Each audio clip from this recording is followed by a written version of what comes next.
Looking for a fun winter activity that will help pollinators and other critters? Try out winter sowing. In nature, wildflower seeds fall to the ground and go through cold stratification. This is basically hibernation for seeds. They need it to sprout in the spring.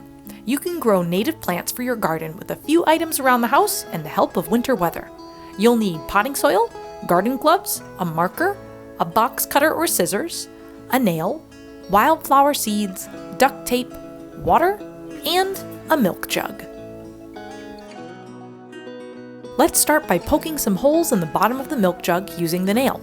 This will help water drain out so the seeds don't get too soggy. Next, cut the milk jug in half.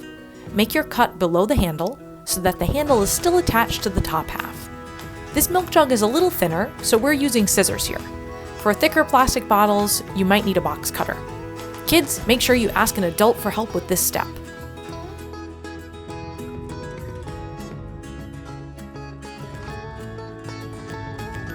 Make sure to leave the cap off. This will let in rain and snow to naturally water the seeds over the winter. Before planting your seeds, add a little water to your potting soil, just enough so that it clumps together.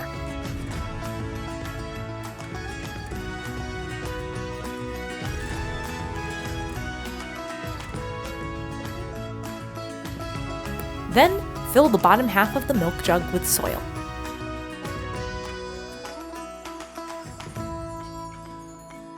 Now it's time to plant the seeds.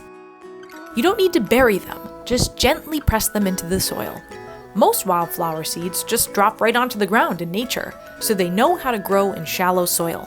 If buried too deeply, they won't sprout because they won't receive enough sunlight.